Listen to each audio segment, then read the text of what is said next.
Salve cervejeiro, salve cervejeira, muito bem-vindos a mais uma edição do Pindureta Cast, o podcast das boas cervejas e da melhor conversa fiada. O tema de hoje é glamour cervejeiro. A gente vai contar um pouquinho mais como é que é o dia a dia de quem trabalha com cerveja no Brasil. E para falar sobre isso, eu trouxe, um verdadeiro Highlander da cerveja para esse papo. Um cara que já faz cerveja, que já é brewmaster de uma cervejaria há mais de 10 anos e que antes disso fazia cerveja artesanal e ensinou, uma boa parte dos cervejeiros que estão por aí hoje com as suas dicas, com o seu aprendizado, com as suas experiências. Muito prazer, obrigado por ter vindo aqui, meu brother Alessandro Oliveira. Agora você fala, o prazer é meu. Prazer é meu. Puta, legal, cara, obrigado. Eu queria, começar o nosso papo, até relembrando, eu até busquei na minha memória aqui, mas eu não lembrava como é que você entrou nesse negócio, cara? Me conta um pouquinho pra gente, na verdade, como é que foi a tua transição lá. Eu lembro que você trabalhava com óculos, Exatamente. né, cara? E daí você começou a mexer com esse negócio de cerveja e, já é a tua profissão há muitos anos. Cara, fique à vontade, relembra um pouco a gente como é que foi essa passagem aí. Então, eu na verdade comecei a fazer cerveja como hobby. Sempre gostei de cerveja, né? Antes até de fazer cerveja, eu gostava muito, sempre tentava conciliar assim, nas viagens que eu fazia alguma parada para tomar cerveja, alguma coisa diferente, conhecer mais sobre cerveja. Aí quando eu descobri que dava para fazer cerveja em casa, né? E aí virou um hobby, né? E eu sempre me empenhei muito nos meus hobbies e com a cerveja não foi diferente. Então eu comecei a estudar muito, né? E ler bastante sobre isso. E rápido eu tinha uma micro cervejariazinha pequenininha, uma mini cervejaria na garagem da casa da minha mãe. E aí fiz todos os meus equipamentos. Na época era muito diferente, assim, não existia praticamente nada relacionado à cerveja caseira. Enfim. Lembra aquele moedor de malte que você me emprestou uma vez? Que tinha. que era? Era uma furadeira que colocava... Era um motor de portão elétrico que eu adaptei ali. Isso eu também sou bom ali em fazer essas gambiarras. E aí, assim, eu acabei montando, né, esse equipamento e tal, porque na época assim, não tinha nada pronto para comprar. Lia muito em fórum americano, né? Porque era onde a gente tinha a fonte de informação. Lá já existia esse movimento. Existia muito forte, né? E aí eu aprendi a fazer cerveja lendo, basicamente, nesses fóruns e lendo muito. E aí esse hobby, a partir daí, né? Eu acabei fundando a Serva Paranaense, que é a Associação dos Cervejeiros Caseiros do Paraná. Dei muita aula, assim, ajudei muita gente a começar a fazer cerveja, porque até na época, assim, no começo, até assim, um dos intuitos era ter mais gente fazendo cerveja pra gente comprar insumo particionado, porque era difícil na época comprar insumo e tal. E aí, assim, esse hobby aí durou alguns anos, enfim, até que um dia teve uma mudança grande na minha vida, assim, muito em função, assim, do empurrãozinho, assim, que eu tive da minha mulher, né? Botou contra a parede, falei, daí, vamos, né, resolver, vamos casar, ter filho e tal. As mulheres são ótimas em dar empurrõezinhos, né, cara? Eu entendo o que você tá falando, cara. Entende? Então, e aí eu peguei e pensei, tem que mudar de área, porque, na verdade, assim, eu tinha que viajar muito com a empresa antiga que eu tinha. E daí acabou que... Esse negócio tava... Putz, já tava... já tava... Uma rotina. E assim, e na verdade também, assim, acho que uma coisa que pesou muito na época, assim, eu pensei assim comigo, falei, acho que pela primeira vez na minha vida eu vou tentar fazer alguma coisa, trabalhar com o que realmente eu gosto, assim, que eu nunca tinha conseguido fazer isso na minha vida. E aí, assim, hoje pensando, olhando pra trás, foi uma puta loucura que eu fiz, porque, né, eu larguei um negócio que era certo, que era uma coisa boa, tal, para um negócio que eu não tinha a mínima ideia do que ia ser, como ia ser e tal. Na verdade, ninguém tinha, né, cara? Quando a gente começou a trabalhar com esse negócio há, sei lá, 15 anos, a gente enxergava que tinha um mercado que era promissor, mas para onde ir, eu acho que ninguém sabia, não, né? Ninguém sabia. E assim, imagina, eu me meti num negócio que é uma indústria de transformação, que é uma cervejaria, né? É uma operação extremamente complexa, né? Principalmente para quem começa pequeno. E meti a cara e assim, então foi uma loucura, né? O começo assim foi uma loucura. Minha família achou que eu era maluco, minha mulher também achou, todo mundo achou, e na verdade foi uma maluquice mesmo, né? Cara, e é interessante se falar isso porque eu acho que a gente se conheceu, puxando na memória aqui, a gente montou o Clube do Malte em 2009 para 2010. A gente deve ter se conhecido no finalzinho de 2009. Por aí. Lembra que você foi lá na agência que eu trabalhava, a gente trocou uma ideia e tal. Porra, de lá para cá, especialmente os primeiros 5 ou 6 anos, assim, cara, entrou muita gente nesse mercado, né? Sim. Mas muita gente com, cara, tudo que era tipo de modelo de negócio que a gente podia imaginar, né? E todas essas pessoas, assim, pelo que eu observo hoje, elas tinham uma... Cara, o cara tinha uma percepção de como ia ser o negócio, né? Que tem um pouco a ver com o tema do glamour cervejeiro, né? Porque de uma hora para outra, todo mundo falava sobre cerveja artesanal em todos os grupos de amizade que você podia ter. No teu grupo do futebol, no clube, no tênis, da escola, dos pais da escola, tal. Que era, porra, esse negócio de cerveja artesanal, tal. E eu acho que hoje, depois de, sei lá, 15 anos, acho que a gente está começando a entender de verdade o que é esse negócio, qual é o tamanho desse negócio, como é que são, né, as margens, os resultados, as dificuldades. Que, cara, se a gente talvez lá atrás tivesse, né, essas informações, a gente ponderaria uma série de coisas. Com certeza. Mas também, por outro lado, não existiria metade das coisas que tem, né? Porque tem que ter um louco a fim de investir e levantar o negócio do zero. Você concorda? Não? Com certeza. Eu acho assim que a gente ainda está em evolução, né?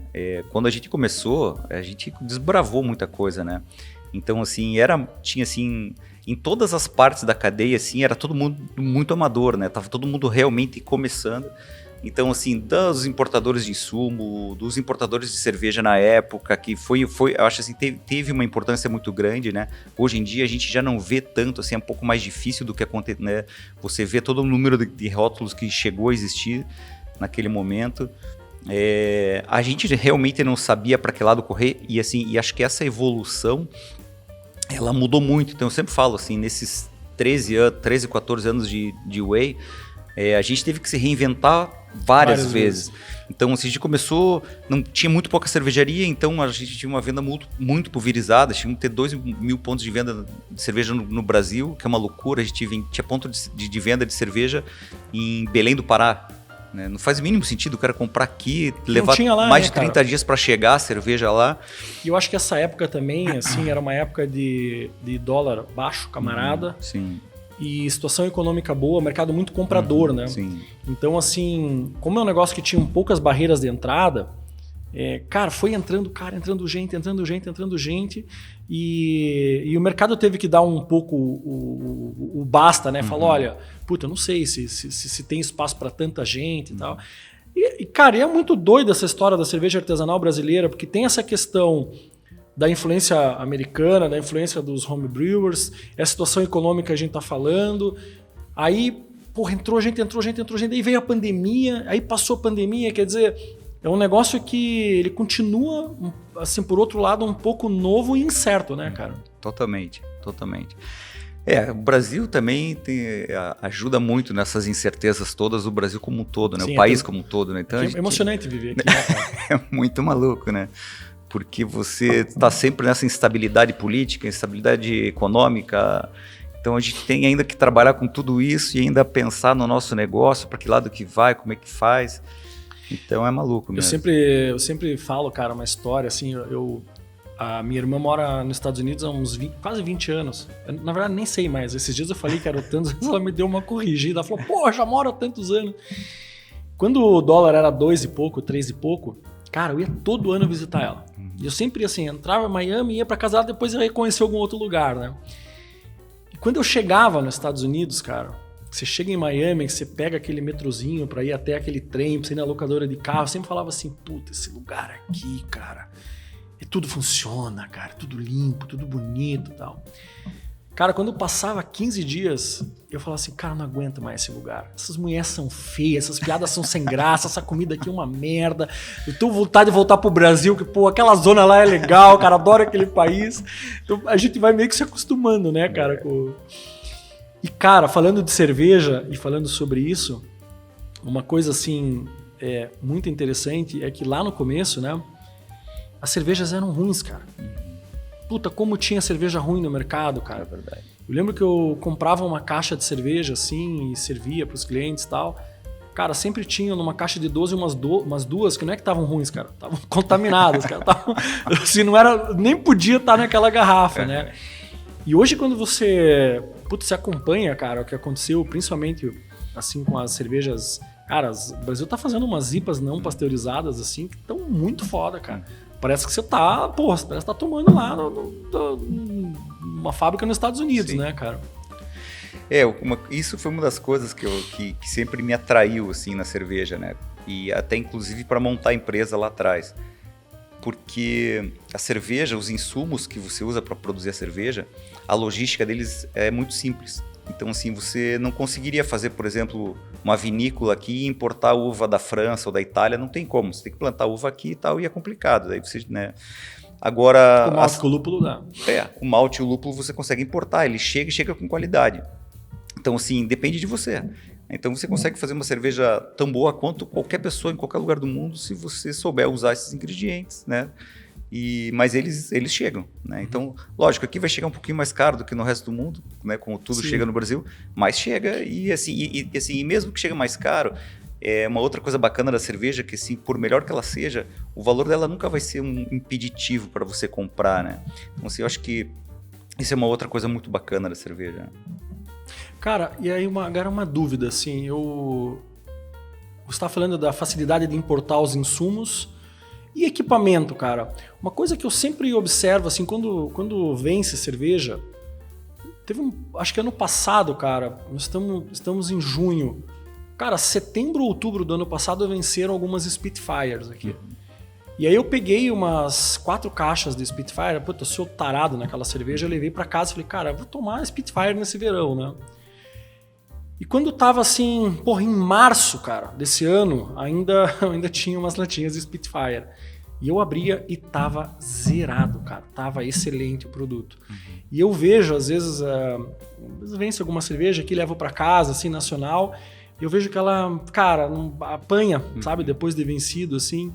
Eu ia te perguntar sobre equipamento, cara. Você acha que a gente hoje já tem equipamentos para fazer uma cerveja de nível mundial, assim? Ou existe, mas é muito caro? Como é que você vê isso? Eu vejo que o que acontece é o seguinte, depende muito da forma que você vai trabalhar essa cerveja. Como você acabou de falar das IPAs não pasteurizadas no Brasil, elas estão no mesmo nível das cervejas lá fora, e eu concordo. Mas a cerveja que ela não é pasteurizada, ela foi envasada na lata e ela rapidamente ela é bebida, então você não precisa de um equipamento muito top ou de repente, muita tecnologia para você fazer com que ela continue legal ali logo e sem pasteurizar. Quando você coloca uma validade de 1 ano e aí você vai colocar na lata ou na garrafa e aí você quer que ela continue, né, legal por muito mais tempo, aí você começa a ver a diferença de qualidade de equipamento, né? Então, assim, entra... Você toma uma Pilsner Urquell na garrafa e toma uma Pilsen Nacional depois de 15 meses. Então, aí já começa a ter sistema de filtragem da cerveja. Então, você tem hoje centrífugas. A gente tem uma centrífuga que é hoje a melhor que existe. Faz muita diferença. Né? Você ter daí uma envasadora que você não incorpore nada de oxigênio na hora de envasar. Então, você tem algumas coisas que realmente fazem diferença. E esses equipamentos são caros. E aí são poucas as cervejarias no Brasil que têm condição de ter um equipamento desse. Né? Então... a hora que você faz a conta ali do investimento e o tempo que você vai pagar esse negócio com o que você ganha hoje, deve dar um desgosto de fazer. E o problema é que esses equipamentos são importados, né? Então aí no Brasil aquela dificuldade, daí tem tributação em cima da logística. As linhas de crédito, geralmente o cara ele tem linha de crédito para equipamento nacional, não tem para importado, né? É muito difícil aqui no Brasil. Eu queria te perguntar, cara, um negócio sobre... eu observei assim, um comportamento, principalmente dos entrantes no mercado, cara. O cara, assim, se olhava pro negócio do cara, o cara não tem porra nenhuma, assim, né? Mas ele tinha aquela coisa de falar que trabalhava com cerveja, como se aquilo fosse uma coisa legal, né? Muita gente entrou nesse mercado atrás dessa coisa do status e tal, que a hora que você olha, assim...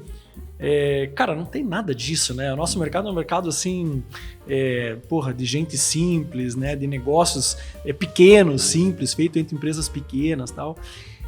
Como é que cara, o dia a dia de um cervejeiro? Eu sei que essa é uma pergunta que, porra, a resposta é depende, né? Mas assim, tem coisas que você tem a tua rotina lá, que tem que dar uma olhada, e tem as picaiadas que acontecem no dia que você sabe que, pô, eu não sei o que vai acontecer, mas alguma coisa vai acontecer, né?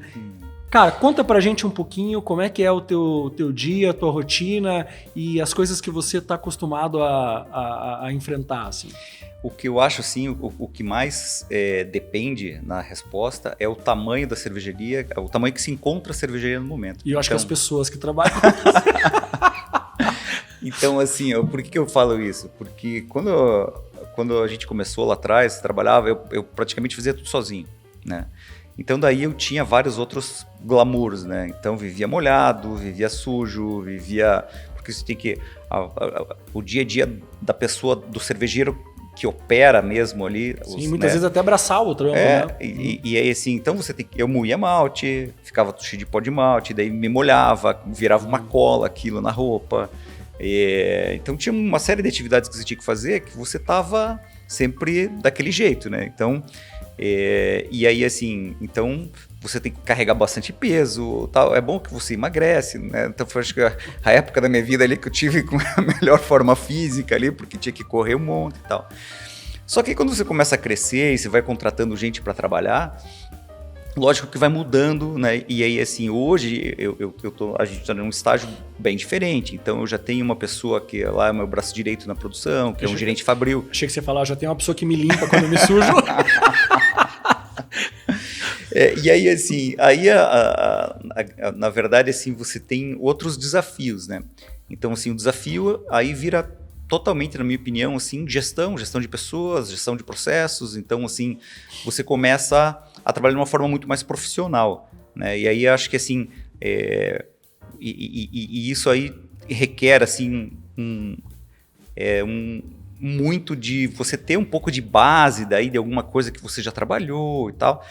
E assim, a dificuldade mais é essa, gestão de pessoas, né? Você está sempre preocupado... Todo dia tem braçagem na Whey? Todo dia tem pelo menos 2. Normalmente tem 3, às vezes 4. Então, assim, o que acontece? Eu hoje, assim, então no meu dia a dia, assim, né, fazendo assim, eu acho que, sei lá, um raio-x do meu dia a dia. Então, assim, eu sou responsável por desenvolvimento de produto, pela produção como um todo dentro da fábrica. E aí, assim, então eu tenho mais de 500 cervejas registradas no Ministério da Agricultura nesses 13 anos. Eu ia te perguntar se você tinha a ideia de quantas cervejas, porque essas foram as que você registrou, né? Na verdade, eu não tinha ideia. Eu vou te falar, eu falava, eu tenho mais de 140, 150, que era uma... Não sei por que eu fazia essa conta. Aí teve um agora, foi no final do ano passado, assim, o pessoal do Ministério da Agricultura chegou lá e falou assim, porra, a gente fez aqui um relatório e vocês têm mais de 500 cervejas registradas aqui. Aí que eu comecei, daí caiu a ficha, falei, caraca, eu não sabia que tinha tanto. E aí, assim, então todo mês, toda semana eu crio uma cerveja diferente, isso é normal lá. E aí, assim, esse desenvolvimento da cerveja, normalmente a ideia eu não consigo fazer lá na fábrica porque não dá tempo. Então aquela loucura toda, assim... Então, assim, normalmente em casa, quando as crianças já foram dormir e tal, eu deito tranquilo, assim. Mas você não faz mais na panela, né? De vez em quando, assim, se for uma coisa muito diferente, porque assim... Você precisa testar realmente. Se é um ingrediente que eu nunca usei, se é uma coisa muito louca, muito diferente, tem que fazer. Daí, assim, e às vezes nem a produção inteira, às vezes só uma parte da produção você faz ali no laboratório e você já sabe mais ou menos o que você precisa saber. Mas, então, assim, o que eu faço? Daí a ideia, depois que vem a ideia da cerveja, eu chego, sento na frente do computador, eu uso um software que ele vai mais ou menos me dizer ali como que vai ficar a produção da cerveja. Um Beersmith da vida, exatamente, assim? Gosto bastante de usar o Beersmith. Aí eu simulo a produção ali nesse software, coloco todos os ingredientes, todas as propriedades dos ingredientes e tal, e aí faço a cerveja ali, né? Então ali na minha cabeça, no software e tal, eu tiro a prova ali, então vai ficar assim, é isso, é boa, vai embora. Aí eu faço aí eu tenho um formulário onde eu preencho ali todas as informações de todas as partes, todas as etapas de produção da cerveja e com um desvio mínimo e máximo ali que pode ter. E jogo lá para baixo. Aí, assim, tem uma pessoa, já tem duas pessoas, na verdade, que fazem abraçagem. Hoje tem um gerente de fábrica que comanda tudo, tem laboratório, tem uma série de coisas. Então, assim, daí a cerveja é feita a abraçagem, é feita as análises durante a abraçagem. Se tiver dentro do esperado, beleza. E aí, assim, se toda a produção correu dentro do plano, eu vou experimentar a cerveja depois, quando ela está pronta. Sim. Né? Então, assim, se alguma coisa escorregar, você tem que intervir. E aí eles me falam. Então, assim, eu brinco assim que desses 13 anos, eu viajei de férias. Viajei algumas vezes com o telefone sempre comigo, assim. Por quê? Porque se alguém liga, eu tenho que atender. Uhum. Não tem como eu pegar e falar assim, de repente aconteceu alguma coisa. Normalmente você consegue retornar, assim, você consegue resolver o problema que pode aparecer. Só que, né, isso quem decide daí, na verdade, sou eu. Então, meu dia a dia hoje é muito focado nisso, né? Como eu tenho muitos tanques, a gente faz muita produção, se normalmente faz mais de uma cerveja de um estilo diferente por dia, então você tem muita coisa sendo acompanhada, né, dia a dia. Então você está me dizendo assim que existe um trabalho de concepção ali, de pensamento estratégico, de criatividade, onde você usa a tua experiência, o teu bom senso para idealizar um produto, e depois é muito mais uma função de controle de algumas etapas para você medir esses desvios. Exatamente. E você sabe que eu fui em 2019 para a Alemanha e eu escutei lá, um pessoal falou uma frase assim que eu achei fantástica. Assim, eu estava numa fábrica de equipamento de cervejaria e a gente estava conversando, tal, enfim, eles estavam fazendo uma apresentação de um equipamento novo. E aí eles mostrando, assim, e eu fiquei impressionado com a quantidade de controles que tinha aquele equipamento, né? E daí alguém falou assim, mas vocês investem muito em controle, né? E aí o alemão falou assim, a gente tem um ditado em alemão que é mais ou menos assim, confiança é bom, mas controle é melhor. Muito boa. Então... Muito boa. Cara, Até porque, cara, você pode fazer uma coisa certa 100 vezes. Um dia você vai fazer a cagada, né? Exatamente. Sabe uma coisa interessante sobre essa frase? Você já viu que o marceneiro sempre tem um pedacinho do dedo que ele não tem? Pode ver, cara. O cara pode ter trocentos anos, cara. Tem sempre uma pontinha do dedo que ele perdeu, né? Cara, naquela hora que você tava desligado e tal... Agora eu ia te falar sobre controle, processo e tal... E puxar aqui uma prosa sobre, cara, a qualidade do material humano, né? Uhum. Eu fico imaginando assim, lá atrás, você tinha que ensinar o cara a fazer tudo, né? E eu acho que essa é uma das coisas que hoje, né, tá um pouco melhor, assim, é que você já pega um cara assim com um pouco de experiência, né? Você não precisa... Eu particularmente, eu gosto de ensinar, de formar as pessoas. O cara então, não vir com vício. Exatamente. Então, eu prefiro muito mais ensinar. Então, assim, na fábrica, a gente tem lá o RH que assim, as diretrizes, normalmente, assim, eu particularmente gosto de pessoas, primeiro, que moram perto, pessoas que a gente sabe a história mais ou menos dela, moram com a família. Que não tenha matado ninguém, essas coisas todas, né? Isso é bom também acontecer. Hoje em dia tá um pouco mais fácil de contratar. Teve momentos malucos, lá 2014 e tal, se o cara não chegasse de sunga e babando, você tinha que contratar, porque não tinha dois, né? Tem gente, né, cara? Então, assim, o que acontece é que quando você forma a pessoa, e lógico, hoje a gente tem muito mais ferramenta até, né? Até para formar, para controlar e tal. Mas, assim, eu acho assim que você tem uma pessoa mais comprometida, que entende a cultura da empresa, que Sim. entende de que forma que tem que trabalhar. E você é um cara muito, muito bom, cara, para ensinar, porque você é um cara muito generoso e tem uma didática boa, né? Mas eu não te trouxe aqui para ficar puxando o teu saco. Eu trouxe para você falar pra gente sobre cerveja. Eu achei que a gente ia beber também. Aqui. Então, cara, eu deixei aqui uma cervejinha gelando, né? Cara, essa foi uma cerveja que eu fiz, cara. Eu fiz lá em casa, sabe? Eu sou cervejeiro artesanal. Né? Eu tomei uma na tua casa já. Tem uma história minha com o Alessandro que Cara, eu já tentei fazer de tudo em cerveja. E eu nunca acertei porra nenhuma. Eu falei, cara, me sobrou vender, né? É a única coisa que eu acho que eu consigo fazer. E eu tentei fazer umas cervejas no começo. E eu levava o Alessandro... Primeiro que assim, enquanto eu tava fazendo, eu enchi o saco do Alessandro. Porra, toda vez que eu fazia cerveja, eu ligava pra ele. E aí um dia eu fiz uma Belgian Pale Ale e eu falei, cara, vou colocar cravo. Eu vou fazer uma receita inovadora de Belgian Pale Ale com cravo. E aí eu falei, vem aqui em casa, vamos experimentar a cerveja. Puta, parecia que você tava mordendo uma naftalina, né, cara? Lembra dessa cerveja? E aí, cara, eu Nós estamos abrindo uma cerveja aqui, que o Alessandro fez, inclusive fez para os nossos assinantes do Beer Pack, que é uma cerveja, é uma Schwarzbier, eu não lembro se é com Cumaru ou com Amburana. Com Amburana. E é uma cerveja que tem uma história legal, né? Conta a história dessa cerveja, cara. Essa aí é uma Mas história... antes vamos fazer um brinde aqui, né, cara? Que dessa fonte nunca seque.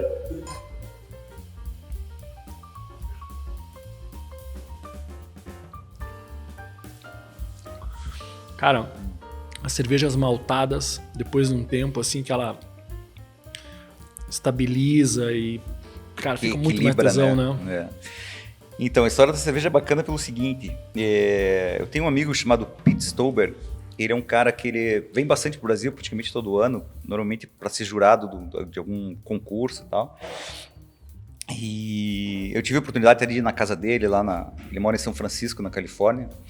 E esse cara, ele foi um dos primeiros americanos a ter cerveja lá, cervejaria artesanal lá no comecinho da década de 80. Ele que é designer ou não? Não. Ele teve uma fábrica de cerveja no comecinho da década de 80, vendeu a fábrica de cerveja. Aí depois ele montou uma fábrica de chocolate, vendeu a fábrica de chocolate. E depois disso ele viaja o mundo, sempre procurando alguma coisa relacionada à cerveja, e aí as pessoas contratam muito ele para ser jurado. Ele entende muito de cerveja. Vida boa de ser lazarento, né, meu? Vida boa. Meu Deus. E aí, assim, daí o ano passado ele chegou, ele foi visitar a fábrica. Normalmente quando ele vem para cá ele vai visitar a gente, e eu tava invasando essa cerveja. E ele tomou a cerveja, ele tava junto com mais uns outros americanos, e ele chegou para mim, ficou maluco. Porra, eu preciso levar umas garrafas dessa e tal. Daí eu peguei e dei a garrafa pra ele. Aí passou alguns meses, tal, no final do ano, ele mandou um e-mail dele, falou assim: Alessandro, a melhor cerveja que eu tomei no ano até agora foi essa cerveja. Pô, você imagina um cara que ele viaja, tá toda semana em algum lugar do mundo, sendo jurado de concurso e tal, ele falar isso é muito bacana. Então essa cerveja tem uma história muito legal. Mas a cerveja tá um tesão mesmo, né? É muito legal. E assim, é o que a gente fala, assim, hoje em dia, muita gente pensa, não, pô, quero uma cerveja com 15% de álcool, quero uma cerveja com quanto IBU der para fazer, quero uma cerveja tal. E aí, assim, a grande verdade é que a gente que é cervejeiro, que gosta de beber, normalmente o cervejeiro gosta de beber volume, a gente gosta de beber bastante, né? Eu acho que isso é uma coisa bacana da cerveja. A gente procura uma cerveja que tenha uma graduação alcoólica um pouco mais baixa, que tenha, mas que também tenha... Te entrega alguma coisa. Exatamente. Né? Então, assim, acho que esse aqui é muito por aí, né? Então, é um estilo que é difícil de fazer, é uma lager, né? É um estilo difícil de fazer, mas quando você acerta, é muito legal. E essa cerveja tem madeira, né, cara? Conta um pouquinho a forma como você trabalhou a madeira nela. Essa cerveja aqui foi usado chip de Amburana, com tosta alta. O pessoal do merchandising pediu para mostrar a garrafa, que senão o patrocinador não manda o cascalho para nós depois. E então é uma história legal. Chip de Amburana, você estava falando. Chip de Amburana com tosta alta. E na maturação, né? Cara, você já fez cerveja que ficou uma merda? Olha, cara, já assim, mano... Eu falo assim, você imagina, dessas 500 cervejas, você não consegue acertar todas, né? Aquela Pilsen com groselha que você me vendeu lá, você tinha que falar dela agora, cara. É verdade, aquela lá é verdade, cara. Mas aquela lá... Você viu como é sensível o processo, né? Era uma borracha do fermentador... Que tinha sido usado para fazer energético e tinha... Ela tinha puxado o gosto, não era isso? O gosto da essência do energético, do tanque, que tinha sido feito naquele tanque. Cara, que maluco. É verdade.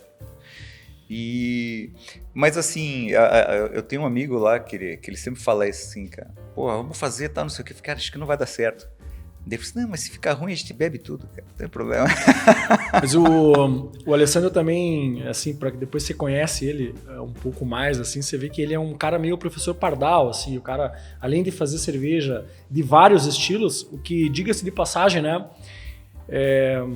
cara, é interessante isso, você observa assim que algumas cervejarias, elas acertam a mão em algumas coisas específicas. Com certeza. E não acertam em outras, né?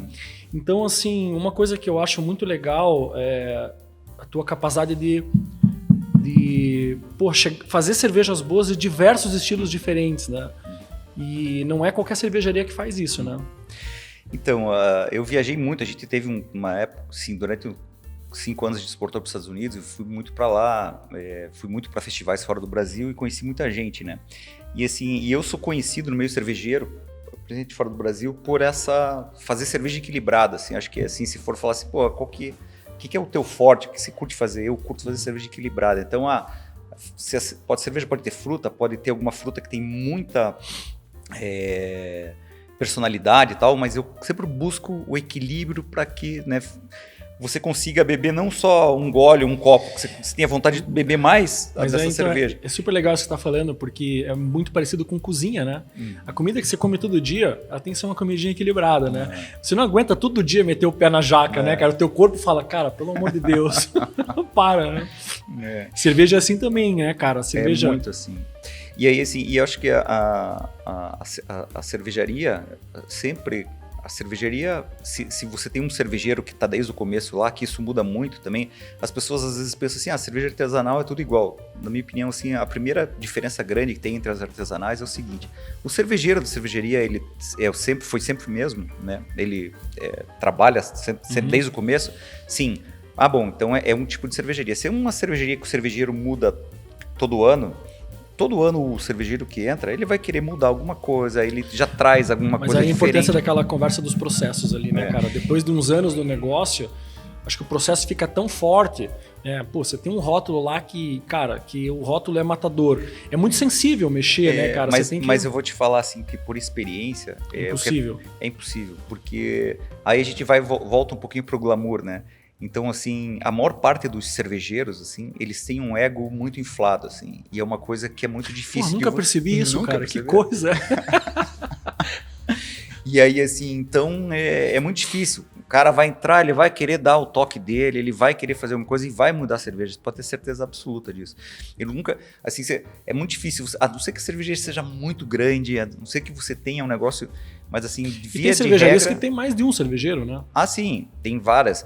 Só que assim, você tem que ter o head brewer. O head brewer é o cara que ele que manda o negócio, assim, é ele que decide. Se tiver que mudar qualquer processo, ele tem que, né, validar. Então, assim, você pega, assim, você vê hoje cervejarias, principalmente nos Estados Unidos, que são as cervejarias artesanais gigantes, né? Então, assim, tem gente que eu respeito muito, assim, no meio cervejeiro. Por exemplo, a Firestone Walker, para mim, é um exemplo, né, absurdo. Então, você pega o Matt da Firestone, que é o head brewer da Firestone Walker. Ele é um cara, assim, na minha opinião, acho que é o Pelé da cerveja, assim, se puder falar dessa forma. Faz tempo que eu não falo com ele, cara. Faz uns 50 anos que eu não falo com ele. E assim, ele é um cara que ele conseguiu... Também eles começaram relativamente pequeno, né? O tamanho dos Estados Unidos, assim, eles começaram pequeno. E hoje a cerveja é gigantesca, né? Então, chegam assim, muito caras aqui, né, cara? As cervejas deles, assim. Chegam. Tudo que vem dos Estados Unidos acaba chegando caro, infelizmente, né? Eles foram comprados uma parte da cervejaria pela a dona da Duvel. E aí eles cresceram um monte, né? Mas assim, eles cresceram e a qualidade é igual, se não melhora. E aí, assim... Então você vê, assim, que eu acho que tem que ter, assim... Eu sempre falo assim, quando você vai... O que é artesanal, né? O artesanal, ele é muito relativo, né? Depende muito da língua. O craft para o americano é muito diferente do artesanal para o brasileiro.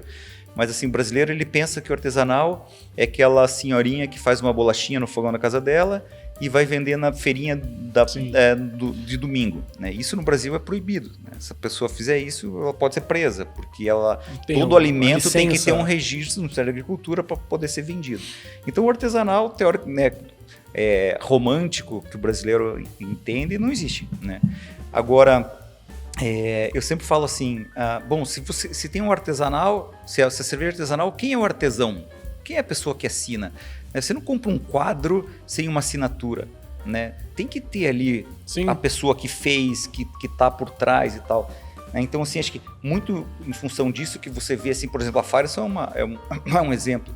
Você tem lá um investidor que monta a cervejaria, acredita muito no cervejeiro e fala assim, cara, vou te dar uma participação na empresa para você trabalhar aqui. Você colocar o teu DNA aqui. Exatamente, porque se o cara sair, fudeu. Então, assim... né? Então você precisa dessa pessoa ali até...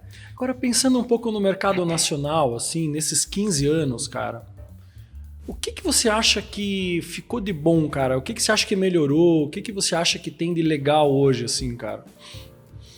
Eu acho que uma coisa, assim, que que aconteceu hoje em dia você consegue tomar boas cervejas, você vai para praticamente qualquer cidade do Brasil. Tem uma cerveja boa. Você vai chegar num bar, vai ter um bar com 12 torneiras, e uma daquelas 12, ela com certeza vai ser boa. Eu também acho. Então, assim, isso é uma melhora muito grande que teve.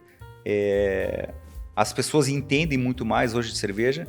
Eu lembro, assim, que eu quando ia na escola do meu filho, reunião da escola do meu filho, os pais se apresentem. Falou assim, eu sou dono da Way Beer. E os caras olhavam assim, mas o que é? Não, é uma cerveja artesanal.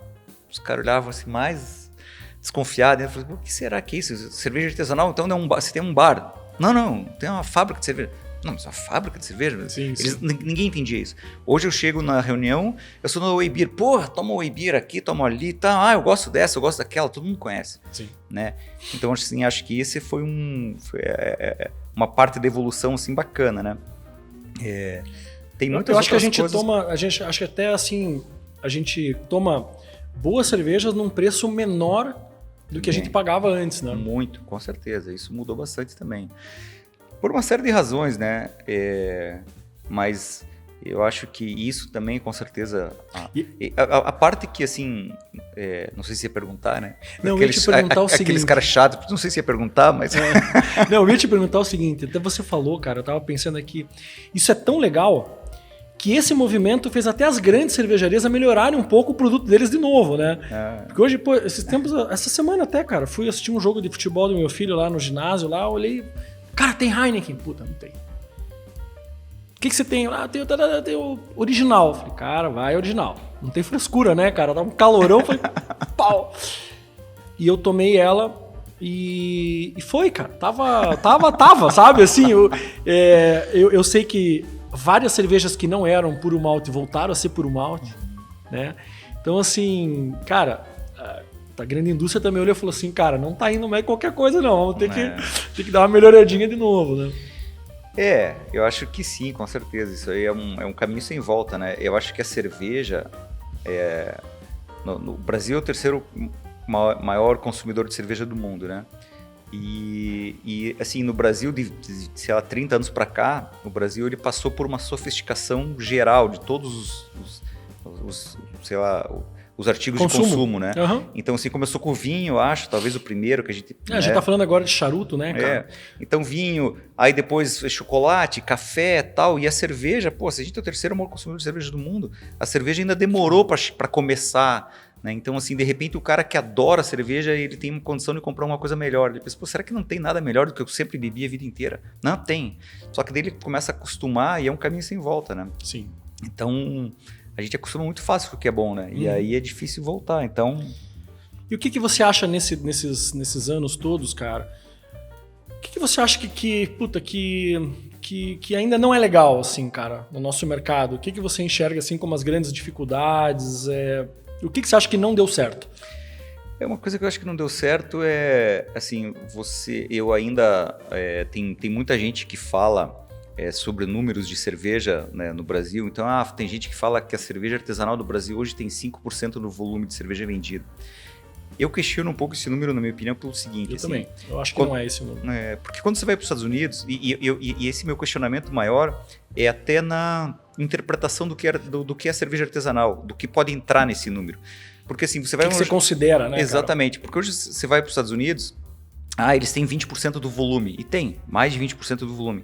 Só que esses 20% são artesanais. Por que eu falo isso? Porque lá, todas essas cervejas que estão dentro desses 20%, elas não têm nada a ver com uma cerveja comercial, né? Então, você pega, por exemplo, lá uma Samuel Adams, que faz 30 milhões de litros mês, você pega uma Serra Nevada, que faz quase 30 milhões de litros mês, eles não têm uma lager comercial que o vendedor pode bater num bar lá e falar assim, tira a Budweiser aí e coloca a minha que o cara não vai sentir a diferença. Entende? No Brasil, se você pegar todas as, 1.000 e tantas cervejarias artesanais que existem hoje no Brasil, né? E se você for ver 90% do que eles fazem é uma cerveja para vender mais barato do que Brahma, e eles tentam fazer uma coisa parecida com a Brahma para vender o chopp nos pontos de venda e falar assim, não, isso aqui é artesanal, eu vou vender mais barato que Brahma e eu vou tentar fazer uma coisa parecida com Brahma. Então, assim, isso não entraria nos Estados Unidos nesse número. Mas eu acho que é maturidade, cara. Eu acho que o próximo degrau que a gente tem que subir é um pouco isso, assim. Hoje, o que a grande indústria chama de craft não é craft. Com certeza. Não é ainda. Mas ele está fazendo com que o consumidor enxergue que aquilo é craft. Mas, cara, é um avanço. Eu vou te dar um exemplo. A gente tem um grupo lá de amigos lá da escola que a gente joga pôquer há 16 anos juntos. Sempre na casa de um... Cara, encontro de velho, né, cara? Cozinha, cerveja, Negroni, charuto e tal. Quando eu comecei a trabalhar com esse negócio, cara, os caras levavam Skol, Kaiser... Tem um turquinho lá, amigo nosso, grande abraço aí pro Sabag, amigão. Cara, levava o que tinha, o que achava, cara. Bavária, o que fosse.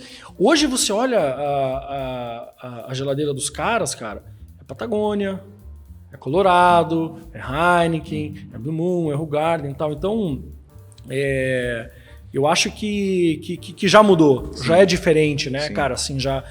E aquilo que você falou, né?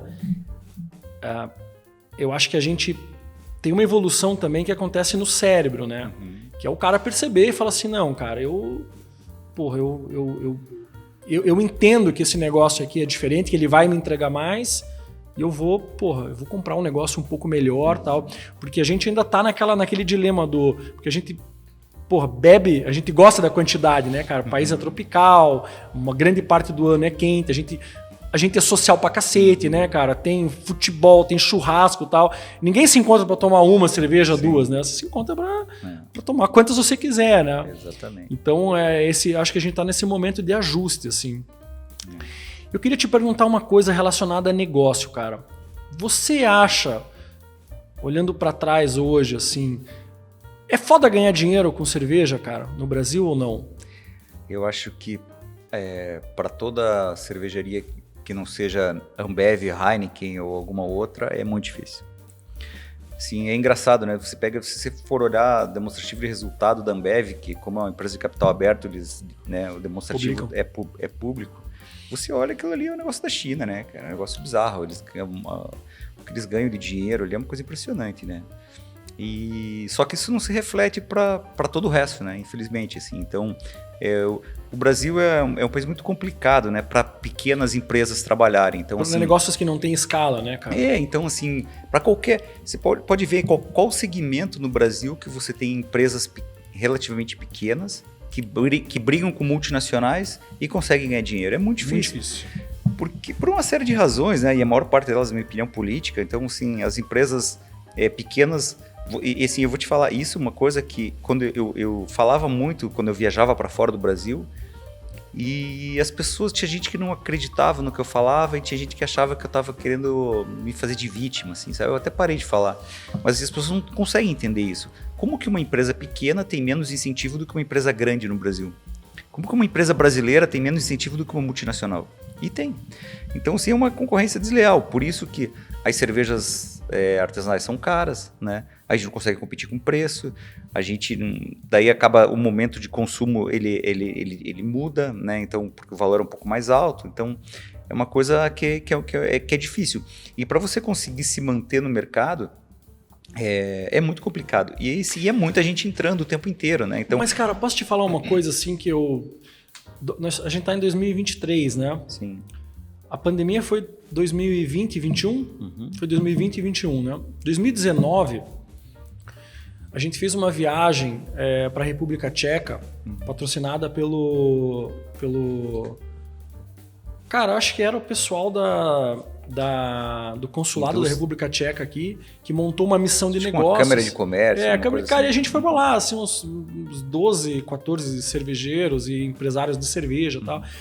Cara, foi, viagem legal pra cacete e tal. E aí, aqui de Curitiba, fui minha esposa, a Carol, e eles convidaram o pessoal da Gauden e o Ronaldo foi junto, né? E daí, cara, o Ronaldo adora tomar uma cerveja, um destilado à noite, e o bicho sempre me puxava pro mau caminho, né? Vamos descer ali e tomar alguma coisinha. Eu falei, cara, vamos, mas rápido, hein, cara, amanhã vai ser puxado e tal. E aí, numa das conversas, assim, ele falou, cara, ele usou uma expressão bem forte, assim, ele falou, infelizmente nós perdemos a guerra, ele falou, né? Eu falei, mas por quê? Ele falou, não, nós perdemos a guerra para as grandes cervejarias. Eu falei, cara, mas por que você acha isso? Ele falou, porque eu acho que o caminho que a gente foi um caminho errado. E aí, na época, assim, eu falei, eu sou otimista, sempre sou otimista para tudo na minha vida. Assim, eu falei, não, cara, você tá exagerando e tal. E aí depois passou um tempo, eu consegui entender o que ele falou.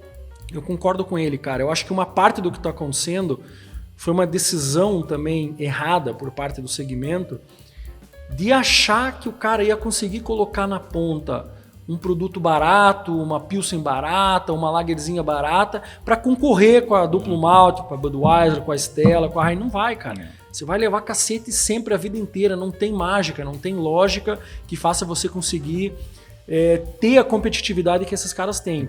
Então eu vejo assim que muitas marcas, cara, no Brasil, os caras tomaram decisões erradas.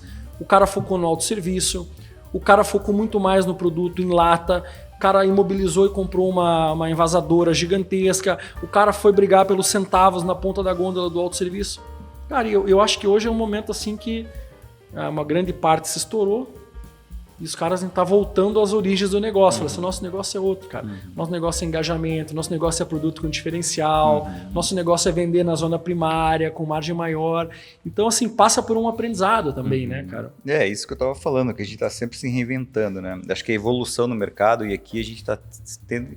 Lógico, a gente tem que estar sempre... Eu sempre falo assim, ó, nós no começo, assim, a ideia da cervejaria sempre foi uma cervejaria para trabalhar na vanguarda, tá sempre inovando nos estilos. A gente fez muito isso, né, desde o começo da empresa.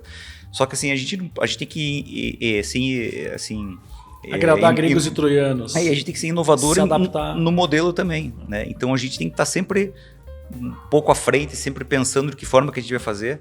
Isso é muito importante. Né? Então, não tem como ser diferente, porque senão é difícil. E aí, assim, como muda muito rápido tudo, né? que é um mercado em evolução, muito novo. Mas, cara, o tempo vai passando e aí os mais resilientes vão ficando, né? Com certeza, a Whey é uma das marcas, assim, que acertou muito mais do que errou, né? Nesse tempo inteiro, assim. E às vezes, cara, eu sempre penso assim, você não precisa ser... Cara, você não precisa ser sempre o melhor, sempre o mais inovador, sempre o mais fudidão, puta. Você tem que, né, viver cada dia de uma vez, cara, cuidar do teu cliente, ir melhorando devagarinho, que daí às vezes o tempo constrói um negócio, né? Hoje é muito legal, cara. Você vai nos Estados Unidos, você vê empresas assim, com 50 anos, 60 anos, 70 anos. O começo deve ter sido foda pra caralho, os caras devem ter apanhado pra cacete das grandes também, então tem tudo isso junto aí, né? É verdade.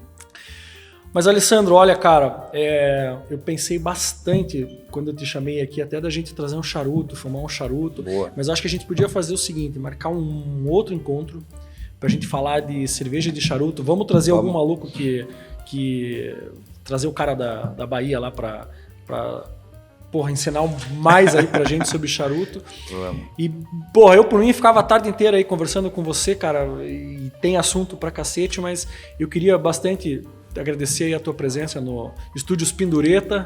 Né? Eu que agradeço o convite. Começo desse nosso projeto aqui. E eu, cara, tenho separado um presente, cara, que tenho dado para os nossos convidados. Isso aqui é um produto que a gente tem feito com uma destilaria artesanal aqui de Curitiba, a Ambre. Teve um cervejeiro que me ajudou, inclusive, a pensar no tipo de lúpulo aqui, né, cara, que foi você. Como você falou que você tem tomado um monte o nosso Citra Hop Gin aqui com Negroni, vou te dar mais uma garrafa aí. Obrigado. Aí. Obrigado. Valeu, cara. Obrigadão aí, até a próxima. Valeu.